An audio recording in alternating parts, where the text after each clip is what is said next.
Spirit of life, teach us to listen.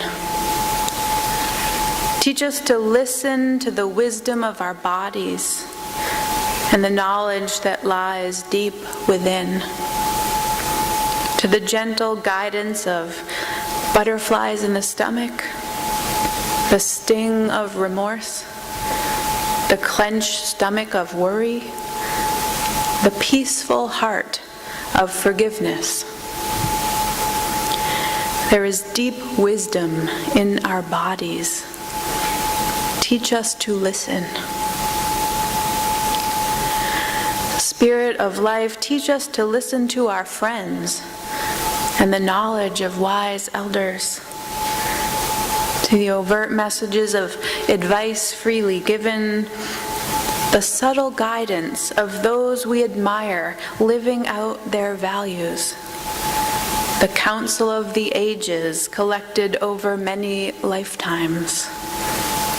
There is deep wisdom in our gathered communities. Teach us to listen.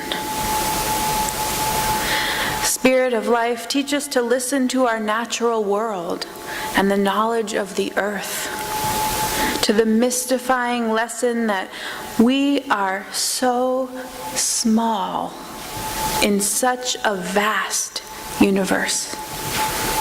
The steady message of the continual tides telling us that all will empty out and fill again. The daily message of the sun that dawn will break and light will return again and again and again. There is deep wisdom in our earth. Teach us to listen. Spirit of life, in moments of uncertainty, doubt, questioning, and discernment, teach us to listen.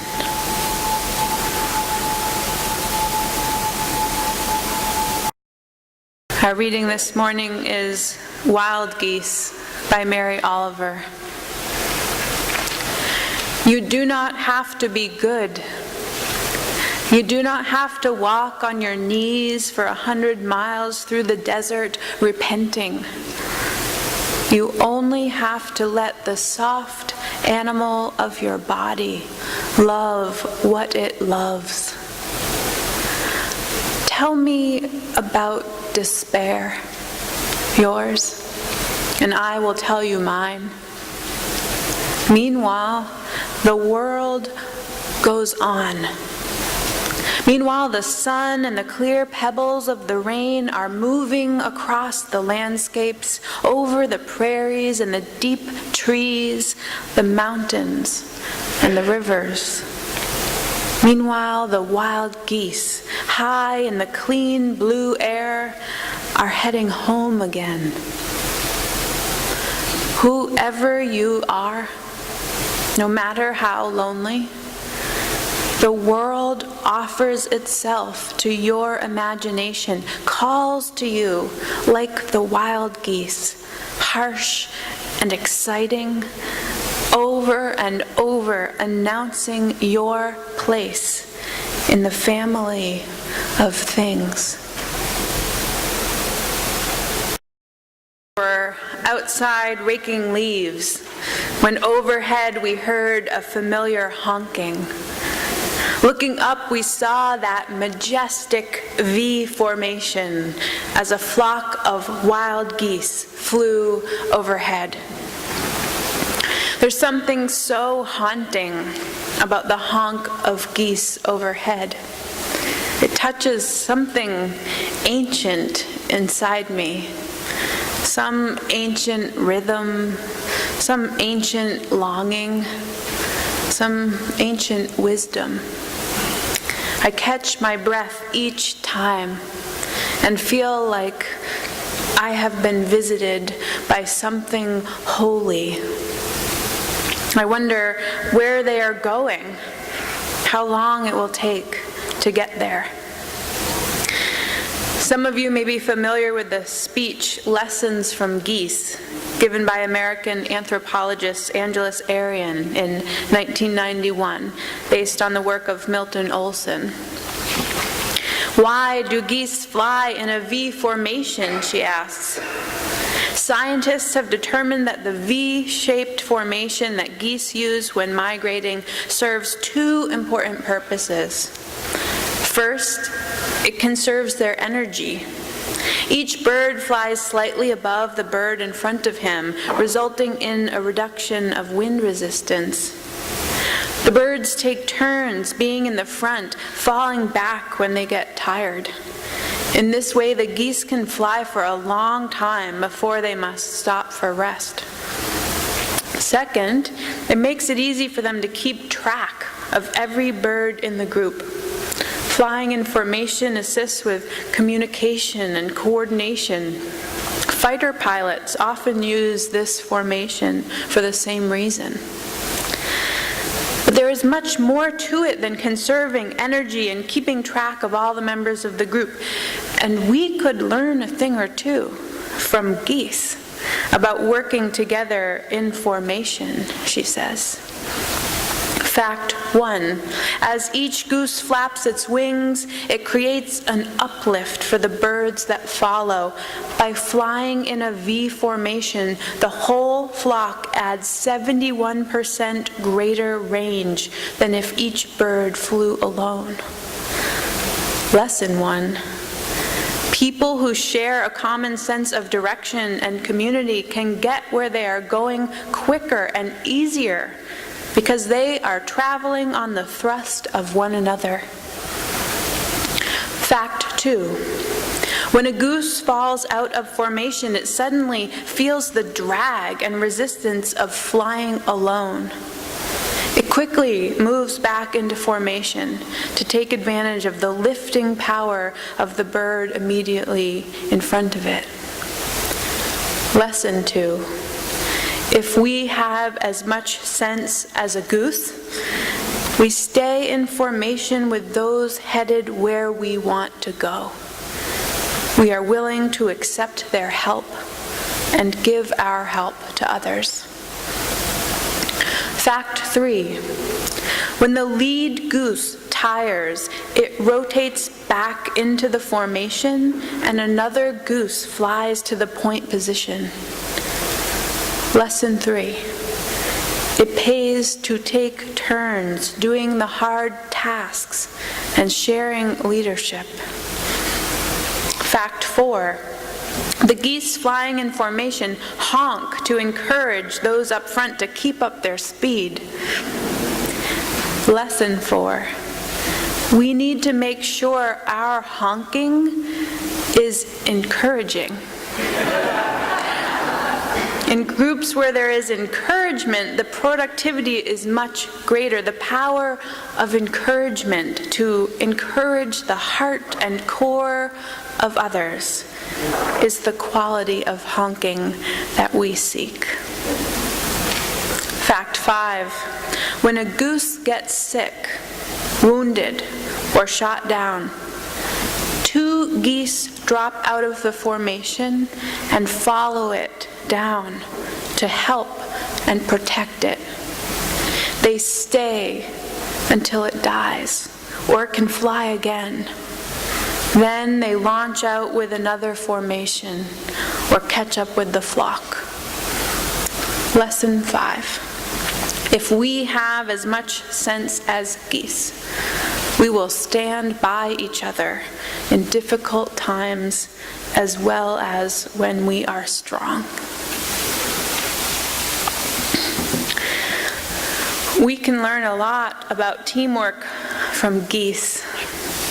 It's a good reminder about how mimicking the ways of nature can be helpful in how we organize ourselves. There is such wisdom there if we pay attention.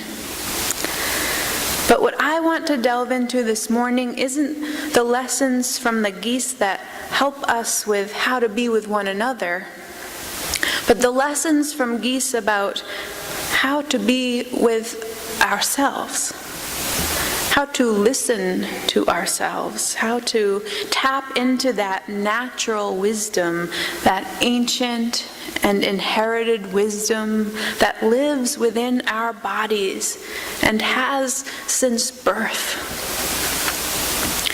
We have all learned to be good students of our environments. We pick up on social cues, we take in the messages from TV and magazines and our friends about what we should be like. We learn from our parents what goals we should be striving for. We are rewarded and punished by the conventions of society. We listen to our brains when we face decision making. We draw up pro and con lists. We weigh out consequences. But so often I think that all this decision making, all this life planning and navigating is done by only a fraction of our intelligence. Only the surface level reasoning that we are so accustomed to.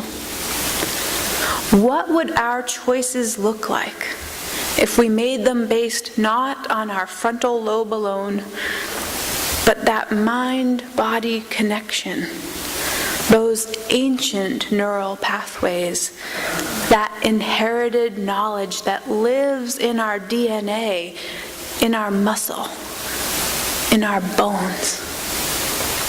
That beautiful song the choir sang, "Something told the wild geese it was time to go. Though the fields lay golden, something whispered, snow." What is it that whispers to the geese each season? And if we were quieter, more still, more integrated, would we hear it too? A few winters ago, I was in Monterey, California for a ministers' conference. It happened to be at the time that the monarch butterflies were passing through, resting on their way to Mexico. I took a pilgrimage on bike from the conference center where we were staying to a grove of trees called Monarch Grove Butterfly Sanctuary. I had heard of the migration of the butterflies, but it was such a gift to see them on their journey. Thousands and thousands of monarchs resting in the cypress trees above me. Occasionally something would cause them to take flight, and the sky would fill with orange and black wings, and it was magical. But here's the most astounding thing I learned about the butterflies and their migration. Those butterflies I saw in Monterey, those are not the same butterflies that will reach Mexico. In fact, it takes 3 generations of butterflies to make the entire migration. So if my butterflies were about halfway, then it's actually their parents who started the journey and their children that will finish it. Think about that for a minute. This means that there are generations in between the last butterflies who reached Mexico and the next who will. So how do they know where to go? Somehow this information is in their genes, instinctively passed down year after year, generation after generation.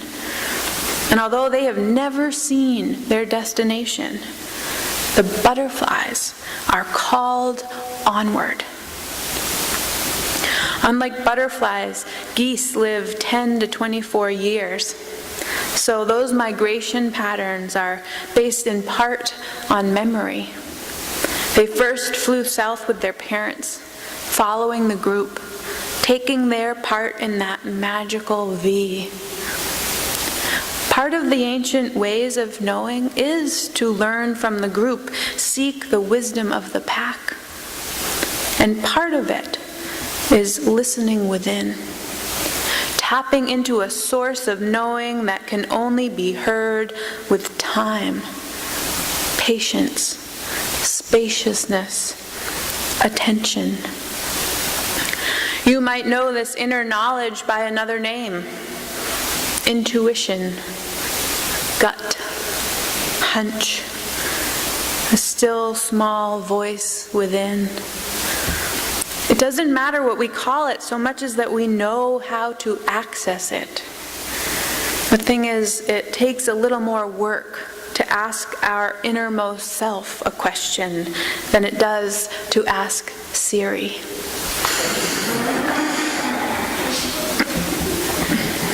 Life coach Connie Chapman has made a lifetime practice out of getting to know herself and helping others to reconnect with their own inner selves.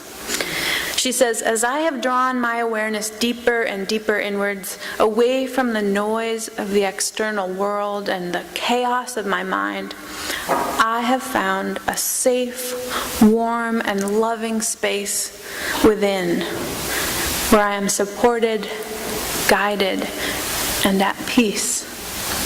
Like any relationship, she says, the one you have with yourself takes time to build.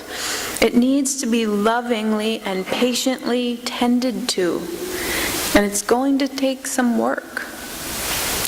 And she offers a list of things we can do, practices we can work into our daily routine to strengthen that connection with ourselves, that ability to tap into the inner wisdom that we each carry deep within us, but that somehow we become disconnected to.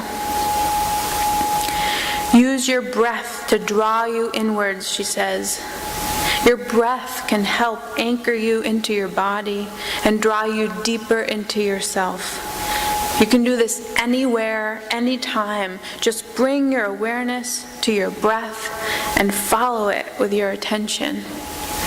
Feel it moving into your nose and follow your inhale all the way down into your belly. And then follow it all the way up and out. Practice this as often as you can. Create sacred morning time.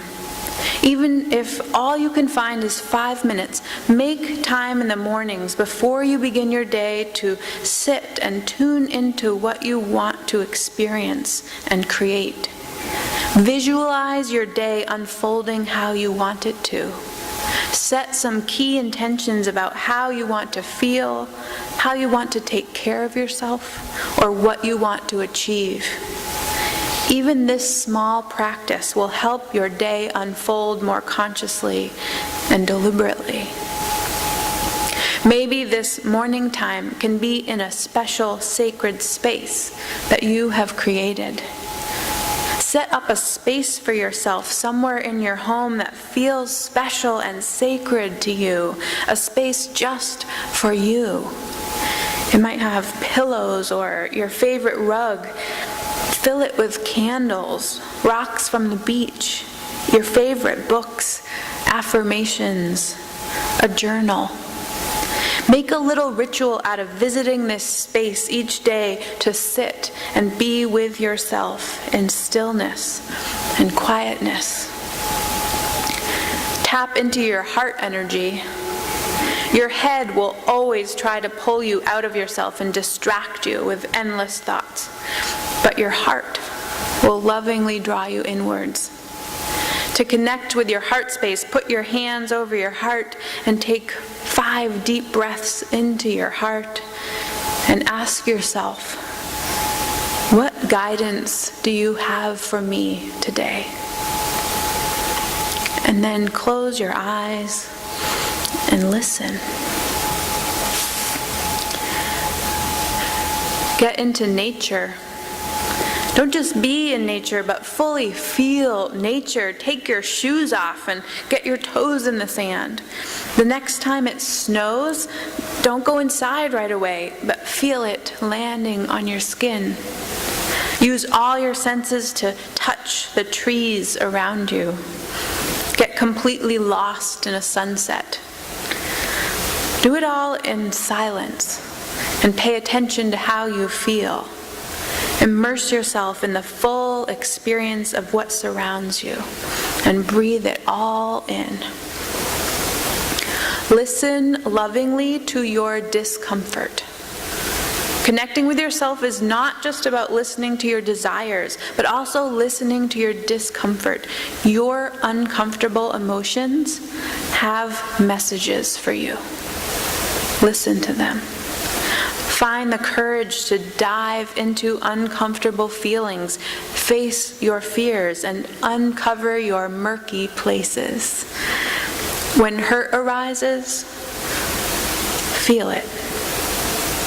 Let tears flow, and use your breath to support you to move through whatever arises. Get in touch with your body. A beautiful way to begin this is to do a body scan. Close your eyes and begin at your feet, placing all of your attention there. Then move your awareness up through your legs, your hips, your belly, your chest, shoulders, arms, head. Don't rush it. Stop and place all your attention on each part of your body. Ask, how does this part of my body feel today? Is it tight or relaxed? Heavy or light? Free or constricted? At ease or uncomfortable? This simple practice will bring you into much deeper connection with your body and yourself. And don't stop there. Listen to your body throughout the day. Your body is constantly communicating to you through its sensations and your feeling. When something is right for you, your body may soften, relax, feel lighter. If something isn't right, you might notice your body contracting, tightening, or feeling heavy. Ask yourself with each decision, how does this feel? And tune into your body to receive an answer. And finally, revel in your own company. Make time for just you and allow yourself to do whatever you want with that time. Make it a time free from your phone, social media, TV, and computers. Just be with yourself and spend sacred, special, and loving time with you. If possible, allow yourself to just sit and be and feel the intimacy of your own company. Do you know what you are? Sufi mystic and poet Rumi asks. You are a manuscript of a divine letter. You are a mirror reflecting a noble face. This universe is not outside of you. Look inside yourself. Everything that you want, you are already. Do you know what you are? You are a manuscript of a divine letter. Look inside yourself. I think that's a good assignment for us as we head into this winter. Winter offers us the unique gift of more time, space, and quiet, less distractions, fewer voices around us. And this gives us the chance to go deeper within, to try to access that still, small voice within us, to read the divine letter of our being. We are not so different from the other creatures of the natural world. We too connect with the rhythms of nature. We too have knowledge deep inside of us that guides us through this living if we can only learn to listen. Something told the wild geese it was time to go. Though the fields lay golden, something whispered, snow. Amen, and blessed be.